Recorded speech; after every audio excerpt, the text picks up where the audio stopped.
We found the University of Virginia to build a new college, and a great college, in Virginia, in addition to William & Mary, which was the college that Jefferson himself had attended as a young man.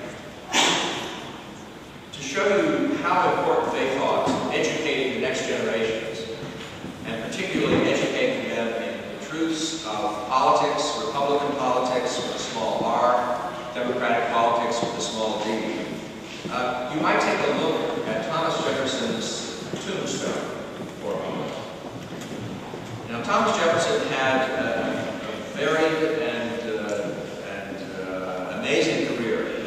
He, of course, was President of the United States. He was Secretary of the Treasury. He was Secretary of the State, he was the Governor of Virginia. He was a delegate to the Continental Congress. What, however, did he choose to be remembered by when he dictated what was to be put on his tombstone? He thought none of the things I've just mentioned would be important enough even to list on his tombstone.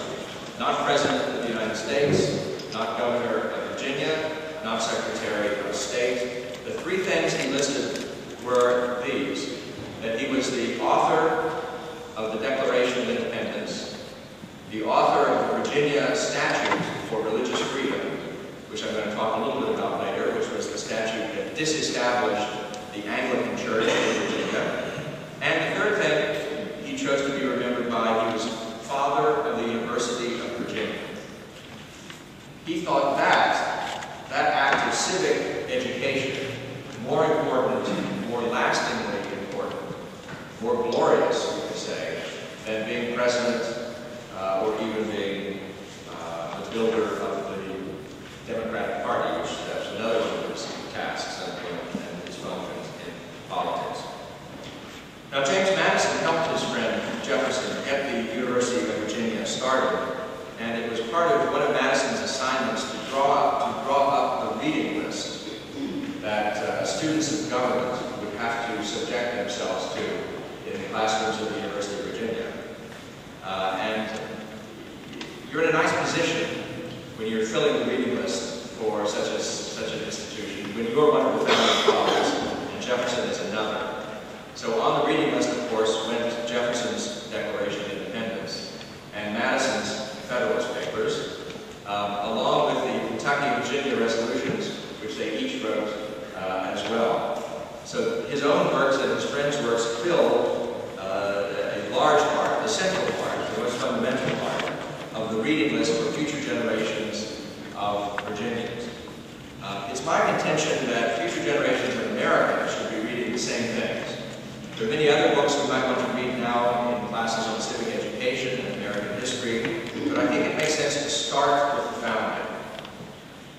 That's why I think Madison would have been delighted to hear about the state of Florida's civic education initiatives and indeed the James Madison Institute's own efforts, new efforts in this area. How can citizens love their country if they don't know its story? For that matter, how can they criticize their country if they're ignorant of its history?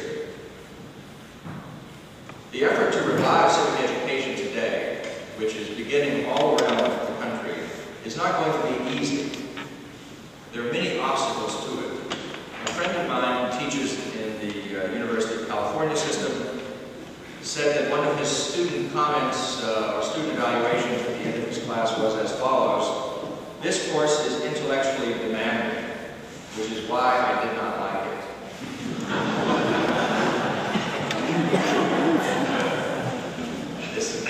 This is one problem you have to face in education: recalcitrant students. But the real difficulties today, I think, come not from the students, but in a way from the faculty, or from the powerful intellectual fashions of our day. The problem is not with the facts of American history so much as it is with what you might call the values associated with those facts. Let me start at the beginning with Madison's friend and neighbor's words in the Declaration of Independence. "We hold these truths to be self-evident, that all men are created equal, that they are endowed by their Creator with certain unalienable rights." you would be surprised at how difficult it is to get a hearing for that argument in contemporary American classrooms and indeed sometimes outside of our classrooms. There are a couple of intellectual fashions, as I say, that are real obstacles to taking seriously what Jefferson and Madison thought was common sense, thought was so elementary that it would be the building block of an argument, not itself the conclusion of an argument. One of these obstacles today is what you might call relativism. This is a fashionable doctrine which I think is seeped into many parts of American culture and American university.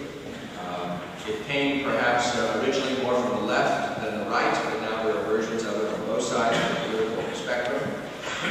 Relativism begins by saying that all values are relative. And what's a value?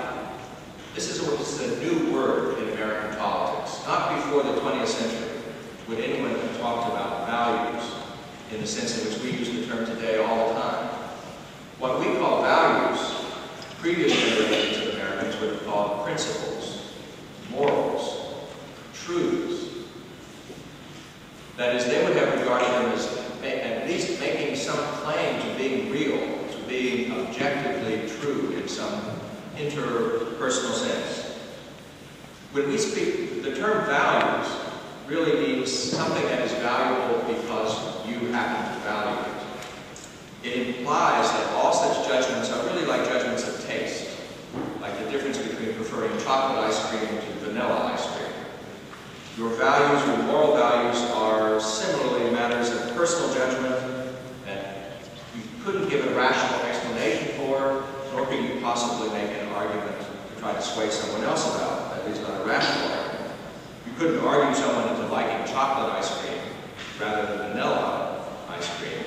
And so you can't really argue someone into preferring Republican government to dictatorship or any other moral choices one to the other. They're all relative to the person who prefers them. They're all expressions of that person's preferences. That's why when people on the right today, the conservatives today, speak about traditional American values, they're using a wholly untraditional term. No one would have talked about traditional American values until far into the 20th century. Traditional American values aren't traditional. That's not to say that the things they're thinking of when they use that slogan may not be traditional, but the slogan itself, the words themselves, have really never been used that way for the last generation or so. Of course, relativism, I think it can be shown fairly simply, is not true. The notion that there are no truths, that there are, and especially in this emphatic form, there are no absolute truths, can't be true. Why? Because the notion that there are no absolute truths has to be itself true, if relativism is to be a true account of life. The fact that relativism refutes itself, because it itself has to be true, is what a famous political scientist once called the Achilles heel of all skepticism. That is, because you have to apply it to itself, you quickly find that these kinds of sweeping claims that there are no such things as truths, that can't be true. There are truths, the only question is what are they, and how does one verify them? A second contemporary obstacle to understanding, I think, the most elementary principles of the founding comes from religion, really. Precisely because relativism has become so ingrained in our popular culture and in our high culture. Many people think that the only kind of truths that there are, since there are no logical truths or rational truths, are sacred truths or revealed truths. The only kind of truths there are must be religious truths. This view is surprisingly compatible with relativism. In fact, it seems to be piggybacked on contemporary relativism. But this is far